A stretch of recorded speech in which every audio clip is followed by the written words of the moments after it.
एक अकेला oxygen atom कुछ खास नहीं करता है, पर जब दो ऑक्सीजन एटम्स मिलते हैं तब बनता है O2, जो कि जिंदगी के लिए ज़रूरी है। देखो, एटम्स अकेले ज़्यादा स्टेबल नहीं होते, इसलिए वो बनाते हैं क्या, मॉलिक्यूल्स। और ये मॉलिक्यूल्स तब बनते हैं जब दो या दो से ज़्यादा एटम्स केमिकली बॉन्डिंग के थ्रू ज्वाइन होते हैं। तो आपने सुना होगा जैसे दो ऑक्सीजन एटम मिल करके ऑक्सीजन मॉलिक्यूल बनाते हैं, ठीक उसी तरह जब तीन ऑक्सीजन के एटम मिलते हैं आपस में केमिकल बॉन्डिंग के थ्रू, तो वो बनाते हैं ओजोन मॉलिक्यूल। यहाँ पर एक इंपॉर्टेंट टर्म आता है जिसे हम बोलते हैं एटॉमिसिटी, जिसका मतलब होता है किसी मॉलिक्यूल के अंदर कितने नंबर ऑफ एटम्स प्रेजेंट है।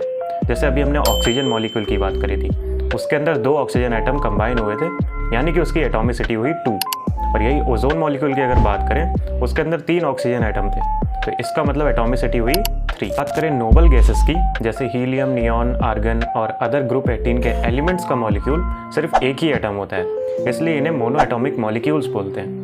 मतलब इनका एटम अपने में ही स्टेबल होता है, इसलिए वो दूसरे एटम के साथ केमिकली बॉन्ड नहीं बनाता है, इसलिए इनकी एटॉमिसिटी क्या हुई, 1। छोटी सी डेफिनेशंस कुछ और हैं, चलो उन पे बात करते हैं। सो जब सेम एलिमेंट्स के एटम मिलके मॉलिक्यूल्स बनाते हैं तब उन्हें बोलते हैं मॉलिक्यूल्स ऑफ एलिमेंट्स।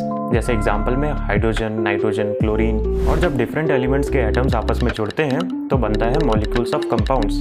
जैसे एग्जांपल में H2O, अमोनिया, कार्बन डाइऑक्साइड और भी बहुत सारे एग्जांपल्स। आई होप आपको समझ आया होगा ये concept. Thanks for watching, bye.